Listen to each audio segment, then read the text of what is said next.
जिंदाबाद जिंदाबाद भाई बाबू जिंदाबाद जिंदाबाद भाई बाबू जिंदाबाद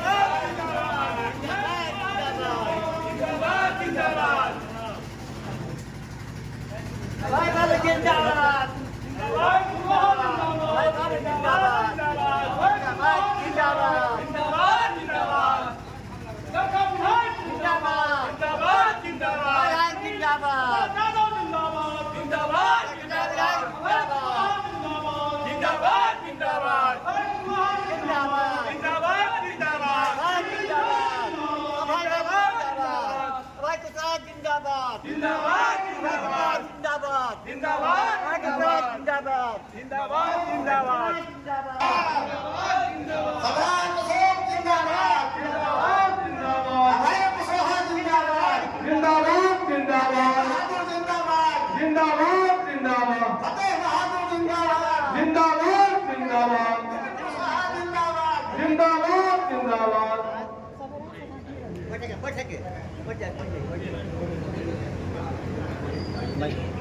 हम पीछे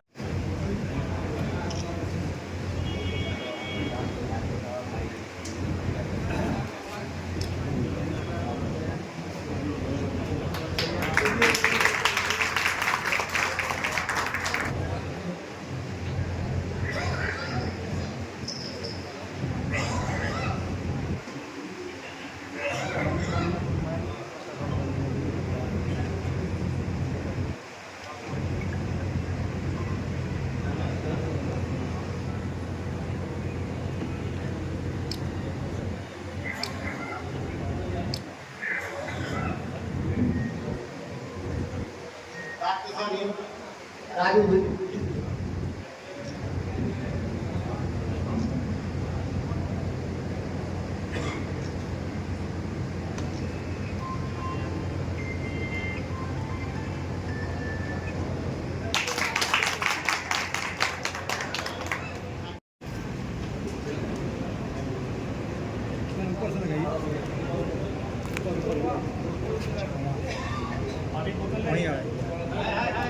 पानी का क्षेत्र पर माल्यार्पण करते हुए हमारे औरंगाबाद के सांसद माननीय अभय कुशवाहा जी और उनके साथ डेयरी के विधायक बाबू अमर रहे, बाबू अमर रहे। फतेह बहादुर जी के साथ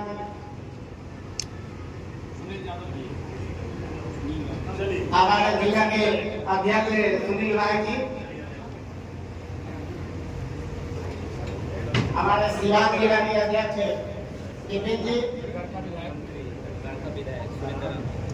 और पूर्व मंत्री सुरेंद्र राम जी गरखा के विधायक हैं, उनके द्वारा चित्र पर माल्यार्पण किया जा रहा है। आप सुरेंद्र राय जी का अपने अपनी धरती पर हार्दिक स्वागत और अभिनंदन करते हैं। बोलते रहिए, माइक से बोलते रहिए। हमारे वयोवृद्ध नेता सिपाही लाल महतो जी के द्वारा माल्यार्पण किया गया और अन्य जो भी साथी अगर चाहे गड्ढे बाबू के चित्र पर माल्यार्पण करके अपना पुष्पांजलि दे सकते हैं। तो लालू प्रसाद यादव जी का नाम मैं जरूर लेना चाहूंगा कि उन्होंने जगदेव बाबू की विचारधारा को लेकर के आगे बढ़ने का काम किया। समाजवादी विचारधारा सोच के जो भी लोग थे उनके विचारधारा को लेकर के आगे चलने का काम किया और जब पहली बार 1990 में वो मुख्यमंत्री बने तो ये जगदेव बाबू की विचारधारा का ही, समाजवादी विचारधारा का ही 90% की लड़ाई का ही देन था कि लालू प्रसाद यादव जी बिहार की गद्दी पे बैठे। और जब वो बिहार की गद्दी पे बैठे तो शोषित वंचितों को जो उठाने का काम और आवाज देने का काम, अधिकार के बारे में बताने का काम, अधिकार के लिए लड़ने का काम, अधिकार को छीनने का काम जो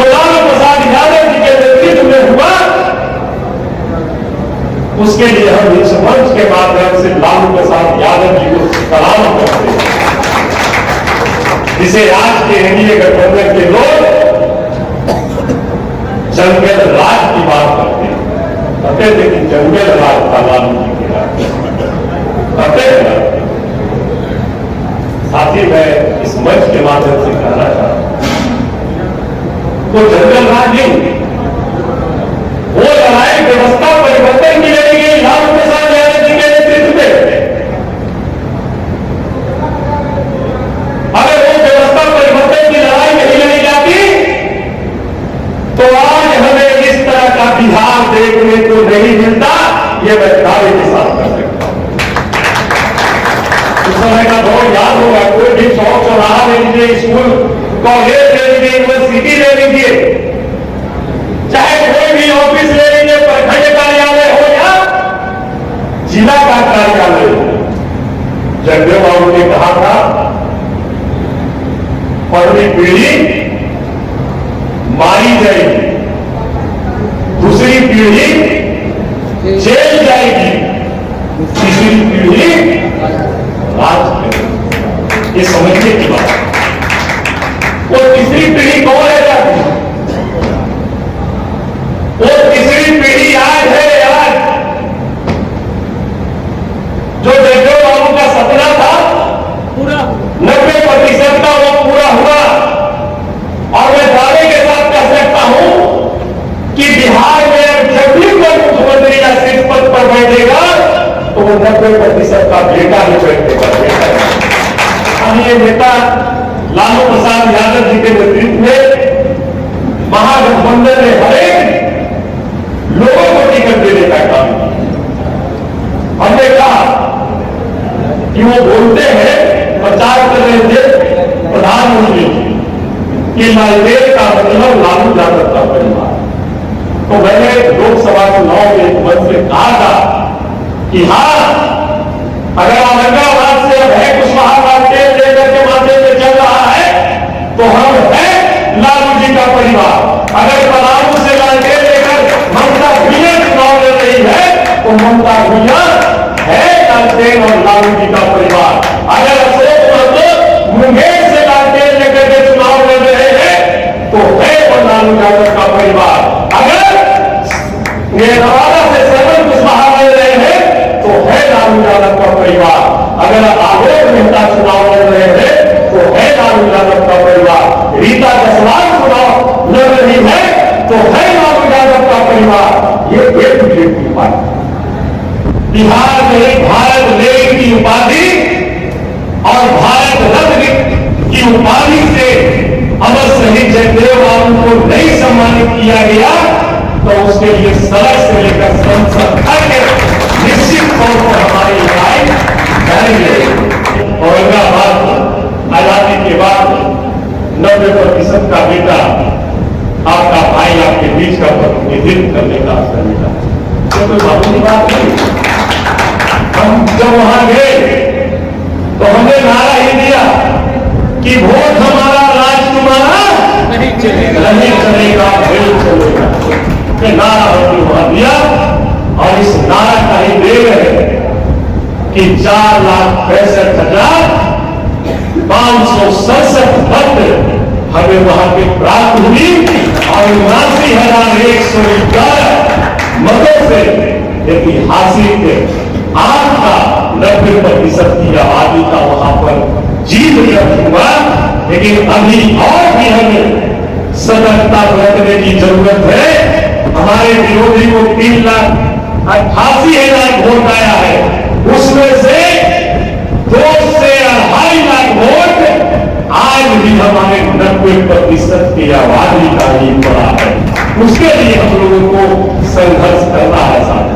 और आप जानते हैं औरंगाबाद जब वो सीट हारे हैं तो औरंगाबाद में गम नहीं है, इसका गम पूरे प्रदेश में है, पूरे प्रदेश में है। तो जब आप गम पूरे प्रदेश में बना सकते हैं तो हम खुशी क्यों अपने पूरे प्रदेश में नहीं बनाएंगे। लेकिन ये मैं जरूर दावे के साथ कर सकता हूं कि 2025 में जो आप सत्ता परिवर्तन कीजिएगा तो आपको जरूर यह आभास होगा कि अब हमारी 90% की सरकार आ गई है। यह जरूर आभास होगा। यह मैं दावे के साथ आज के दिन कहना चाहता हूं। और जैसे ही चुनाव का समय आता है, उसी तरह से समांती लोग भी हमारे गर्दन में वह लोभ और लालच देते हैं और उस लोभ और लालच में हम लोग पड़ जाते हैं। हमें लंबी लड़ाई लड़ने की जरूरत है, हमें संकल्पित होने की जरूरत है, हमें जगदेव बाबू के रास्ते पर चलने की जरूरत है। तभी हमें संपूर्ण आजादी और संपूर्ण अधिकार मिलेगा, वरना हम लोग यहाँ चिल्लाते रह जाएंगे और इसी तरह से सामंती लोगों के द्वारा हमारा शोषण होता रहेगा। देखते होंगे कि जिस तरह से सामाजिक विचारधारा के लोग, जैसे कि सम्मानीय लालू प्रसाद यादव, वो चाहते थे कि बाबा भीमराव अम्बेडकर के लिखे हुए संविधान का हर एक पन्ना, हर एक अक्षर जमीन पर, सरजमीन पर लागू हो। उसी विचारधारा को लेकर के हमारे नौजवानों के नायक आदरणीय सम्मानीय तेजस्वी प्रसाद यादव वही लड़ाई को लड़ते हुए, जब बीच में हमारी 17 महीना का जब शासनकाल था, महागठबंधन के जब शासनकाल था, तो वही शोषितों की अधिकार की लड़ाई लड़े और हमारा जो आरक्षण था, आरक्षण की दायरा को बढ़ा करके 65% करने का काम किए। और यही समाजवादी लोग जाकर के कोर्ट में गए और यही जाकर के वहां कोर्ट में भी रोकवाने का काम किए। लेकिन जो हमारे बीच से ही हम पर जो शासन करने वाले लोग हैं, जो सामंतवादियों के साथ मिलकर के शासन कर रहे हैं, जून तक बोलने का नाम नहीं लिए, जबकि उनका राज्य में भी शासन है और उन्हीं के सपोर्ट से केंद्र में भी शासन है। इन्हें बोलना चाहिए, इन्हें लड़ना चाहिए, इन्हें विरोध करना चाहिए, लेकिन जून तक नहीं बोले। और नहीं तो इनकी आवाज यदि बुलंद हो जाए तो हमारा यह जो अधिकार हमारा महागठबंधन की सरकार के द्वारा आरक्षित की दायरा को बढ़ाने का काम किया गया, ये बोलते तो केंद्र की सरकार उस आरक्षण की दायरा को 9वीं अनुसूची में शामिल करके हम शोषितों को 65% अधिकार मिलता, लेकिन ये बोलने का काम नहीं किए, ये लड़ने का काम नहीं किए। इसीलिए हमारी ये शोषण हो रहा है। सच ही कहे फतेह बहादुर सिंह जी कि प्रकृति का यह नियम है कि बाघ और बकरी एक घाट पर पानी नहीं पिलाया जाता। याद रखना कि शहीद जगदेव बाबू का विचारधारा क्या था और किस विचारधारा के लड़ाई में वो अपने जान को कुर्बानी देना मंजूर किए, लेकिन उन 10% लोगों से समझौता की बात कभी नहीं की। कि जगदेव बाबू की विचारधारा को हमारे आदरणीय लालू यादव राष्ट्रीय जनता दल के राष्ट्रीय अध्यक्ष उनके विचारधारा की लड़ाई को आगे बढ़ाने का काम किया और जेल जाना मंजूर किया, लेकिन समझौता मंजूर नहीं किया। हमारे प्रिय नेता आदरणीय तेजस्वी यादव की बात मैं करता हूं। जनगणना का आह्वान किसका था? शहीद आदरणीय जगदेव बाबू का आह्वान था। शुरू में जनगणना के बाद उसने उठाए थे। आज उन्हीं का आदरणीय राष्ट्रीय जनता दल के राष्ट्रीय अध्यक्ष के सुपुत्र, जोग पिता के जोग पुत्र, आज हम लोगों के बीच कर्पूरी ठाकुर की विचारधारा सहित जगदेव बाबू के विचारधारा को आगे बढ़ाने का काम करते हैं।